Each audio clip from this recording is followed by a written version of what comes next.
Hello, boys and girls. How are you today? Welcome or happy Canada Day weekend. Or hoping you're having a great day. I hope you have noticed that I have a new friend here with us today, and this is Rosie, in case you haven't met her before. Hi, boys and girls. Good to see you. I'm Rosie. Yeah, Rosie is a good friend of us at Kids Church, isn't she? Yeah, she's been with us all for a long time. Yeah, I have. I've learned a lot too. Yeah, so she's got a lot that she can share with us.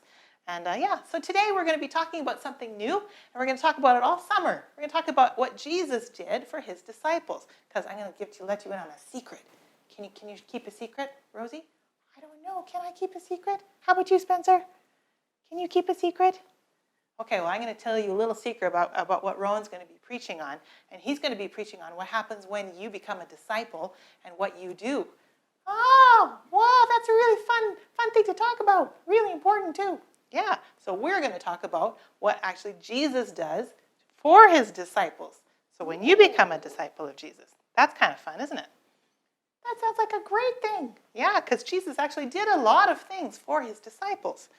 So how do we become a disciple of Jesus, Spencer? We ask Jesus into our heart. That's right. I remember asking Jesus into my heart. I asked Jesus into my heart when I was 3. That's right, you did. You were really little. Yeah. I was at bedtime. It was at bedtime, yeah. So Jesus went around Galilee, which is the place that he lived, and he found different men. And the first man he found was a man named Andrew, and he had a brother named, I know, his brother's name was Simon. That's right. Simon. And he said to them, he said two words that Jesus told a whole bunch of people all the time. That's how he called his disciples. Do you know those 2 words, Rosie? Can you give me a hint? Do you know those 2 words?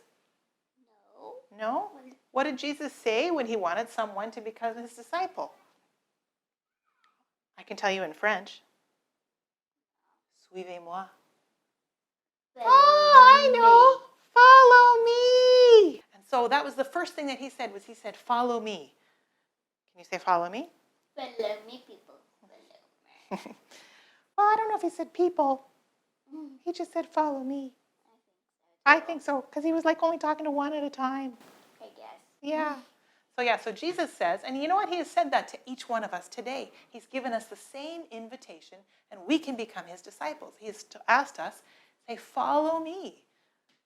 Yeah, and so we've all become followers of Jesus, and when we're a follower of Jesus, there's a special word for that, and I've already said it a whole lot of times, and what is it, Spencer? When you're a follower of Jesus, what are you called?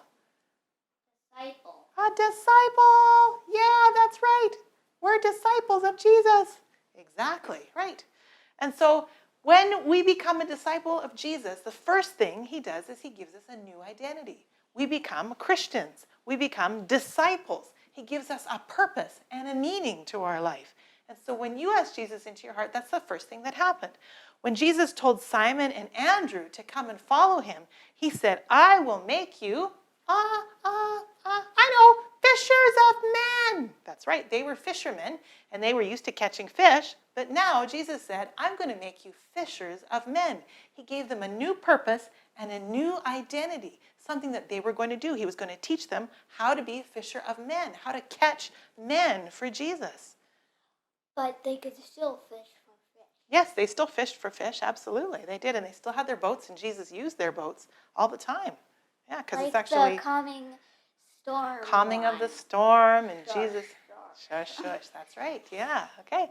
So Jesus gives you a purpose and an identity. He gives you a new name, and even in the case of Simon, we all know Simon by another name. And what's that name? Do you remember? I remember. Peter. That's right, Simon Peter. He was the brother of Andrew, and Jesus' name. He turned his name from Simon to Peter. What does Peter mean, Rosie? Peter means rock. That's right, Peter means rock. Simon means reed, which is something that could be easily swayed by the wind, which is what we are like when we don't... We have to build our house on the rock. Exactly, yeah. When we're just a reed, we can, anything can happen to us. Yeah, anything. And we can be blown around by the world and what the devil's trying to do. Just like we have to read the Bible, which is God's word. Yeah. When Jesus called him Peter, he said, you're going to be a rock. And then he was strong. That's right. His faith became strong. And when I'm Jesus strong. when Jesus calls you, your faith becomes strong, right? You have an anchor. You have a solid foundation to build your life on. And so that's a really important thing. When Jesus calls you, what does he do? He gives two things. He calls you, he gives us a purpose and, do you remember? A new identity. Can you say that? A new identity. That just means like a new name, a new way of calling yourself. I was called Peter. You wish you were called Peter? Well, your middle name is Paul. That's pretty close. That's a nice name. I like Paul. All right, well, Jelina's going to have a memory verse for us. So, Jelina, why don't you go ahead and you give us that right now? Isaiah 43:1. I have redeemed you. I have called you by name. You are mine. So there you have it, boys and girls. That is our memory verse. And when Jesus calls you, he gives you a purpose and a new identity. A new identity and a new purpose. That's right.